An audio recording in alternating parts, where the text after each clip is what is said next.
말씀의 제목은 하나님께서 받으시는 기드온의 헌신입니다. 본문 말씀은 사사기 7장 1절에서 8절 또 20절에서 23절까지입니다. 지난 시간에는 사사기 6장 1절에서 21절까지 읽어드렸습니다. 오늘은 사사기 6장 11절에서 21절까지의 내용을 다시 한번 짚어보겠습니다. 여호와의 사자가 아비에셀 사람 요아스에게 속한 오브라에 이르러 상수리 나무 아래에 앉으니라. 마침 요아스의 아들 기드온이 미디안 사람에게 알리지 아니하려 하여 밀을 포도주 틀에서 타삭하고 있을 때 여호와의 사자가 나타나서 두 가지 선포를 합니다. 선포 내용은 큰 용사여 여호와께서 너와 함께 계시도다. 사사기 6장 12절에요. 너는 가서 너의 힘으로 이스라엘을 미디안의 손에서 구하라. 6장 14절이고요. 기드온의 질문입니다.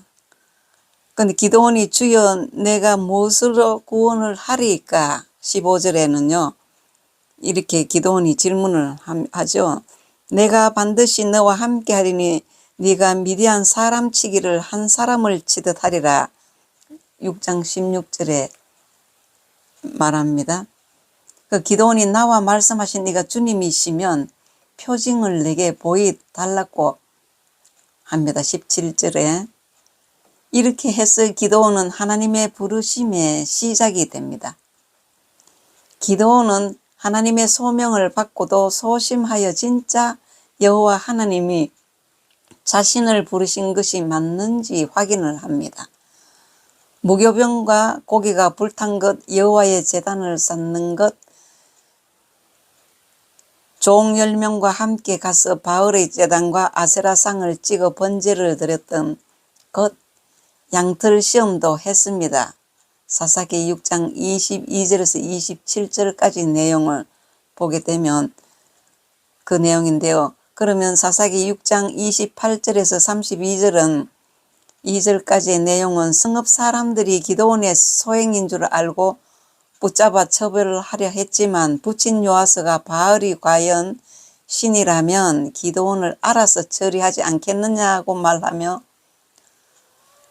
교통정리하였습니다.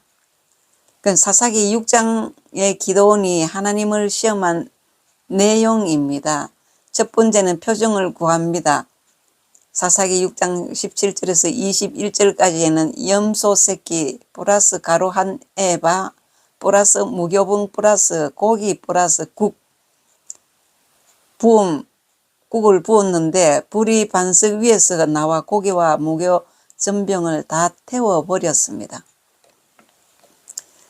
또 양털 한 뭉치가 있는데 37절에서 38절은 이슬이 양털에만 있고 주변 땅은 마르게 되도록 해달라 했습니다. 그리고 그 다음 세 번째는 양털만 마르고 주변 땅에 이슬이 있도록 해달라고 시험을 했습니다. 기드온이 보겠습니다. 사사기 6장 36절에서 40절까지 보겠습니다. 기드온이 하나님께 여쭈되 주께서 이미 말씀하신 같이 내 손으로 이스라엘을 구원하시려거든 보소서 내가 양털 한 뭉치를 타작마당에 두리니 만일 이슬이 양털에만 있고 주변 땅은 마르면 주께서 이미 말씀하신 같이 내 손으로 이스라엘을 구원하실 줄을 내가 알겠나이다 하였더니 그대로 된지라. 이튿날 기드온이 일찍 일어나서 양털을 가져다가 그 양털에서 이슬을 짜니 물이 그릇에 가득하더라. 기드온이 또 하나님께 여쭈되 주여 내게 노하지 마옵소서.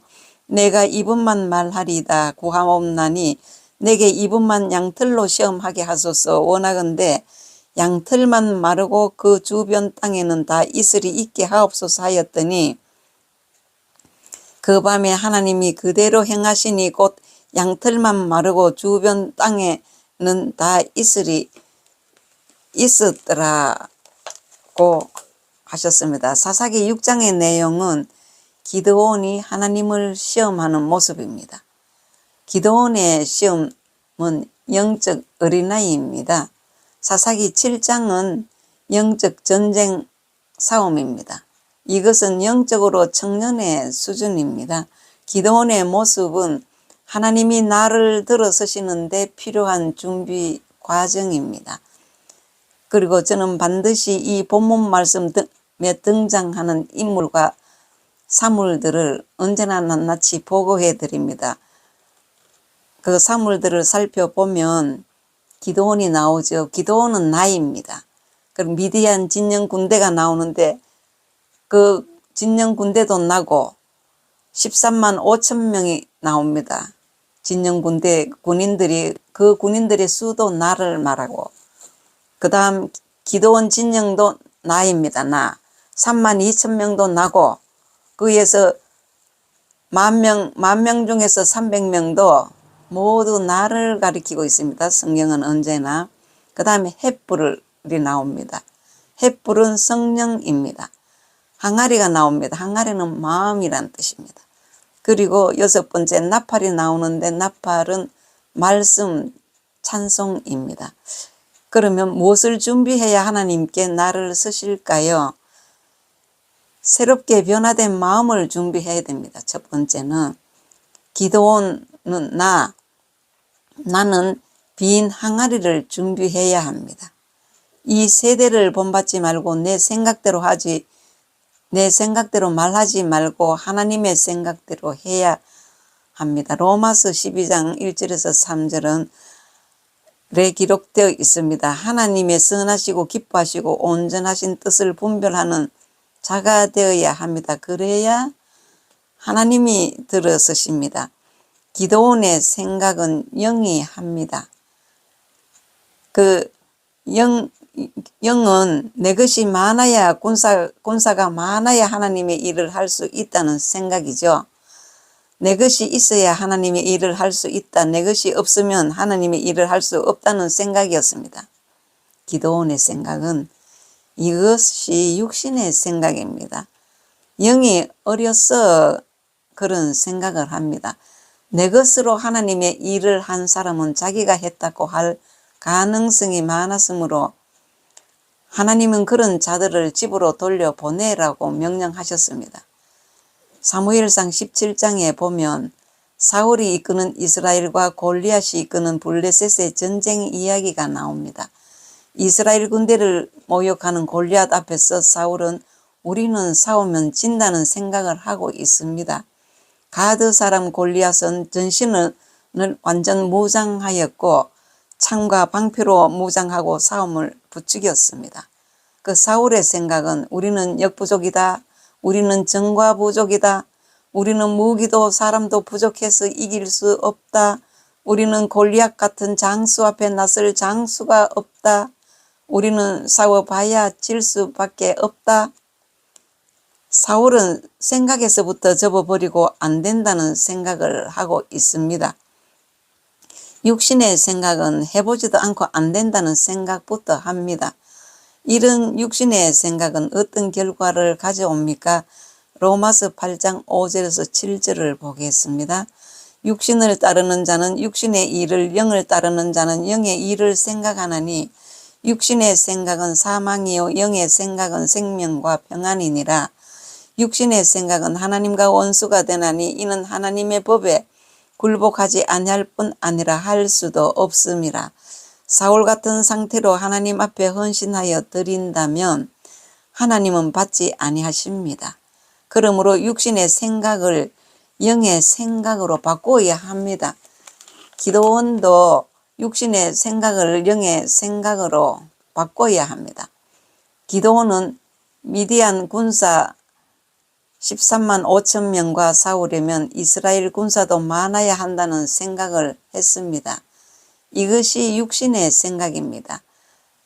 3만 2천 명의 이스라엘 백성들이 모여들었습니다.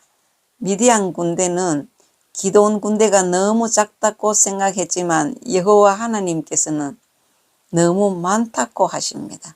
사사기 7장 2절을 보겠습니다.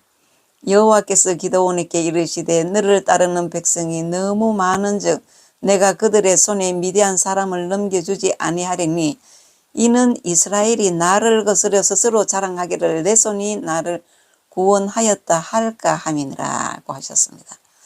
이 전쟁은 여호와의 전쟁이므로 하나님이 도와주셔서 승리할 전쟁인데, 전쟁에서 승리하면 이스라엘 백성들은 여호와 하나님을 거슬려 자신의 힘으로 미디안을 물리치고 이스라엘을 구했다고 자랑할 것임을 하나님은 잘 알고 계셨습니다. 그래서 이 전쟁이 여호와의 도우심으로 하는 여호와의 전쟁임을 보여주기 위해서 집으로 돌려보낼 자들을 색출하도록 하셨습니다. 색출이라는 것은 내 속에 있는 자들을 돌려보내는 것입니다. 하나님의 테스트 돌려보낼 자는 첫째 두려워하는 자들입니다. 그것은 마귀 생각입니다. 근심, 걱정, 염려, 공포, 두려움, 계산, 욕심을 가진 자들입니다. 그 사사기 7장 2절에서 3절까지는 한번 보겠습니다. 여호와께서 기드온에게 이르시되 너를 따르는 백성이 너무 많은즉 내가 그들의 손에 미디안 사람을 넘겨주지 아니하리니 이는 이스라엘이 나를 거스러 스스로 자랑하기를 내 손이 나를 구원하였다 할까 함이니라. 3절입니다. 이제 너는 백성의 귀에 외쳐 이르기를 누구든지 두려워 떠는 자는 길라산을 떠나 돌아가라 하라 하시니 이에 돌아간 백성이 22,000명이요 남은 자가 10,000명이었더라. 이 본문에서 백성이 많다는 숫자는 돌아간 자들과 남은 자들을 계산해 보니 합이 32,000명에서 돌아간 백성이 22,000명, 남은 자 10,000명이 남았습니다. 오늘은 여기까지 말씀드리고 다음 시간에 이어서 말씀드리겠습니다.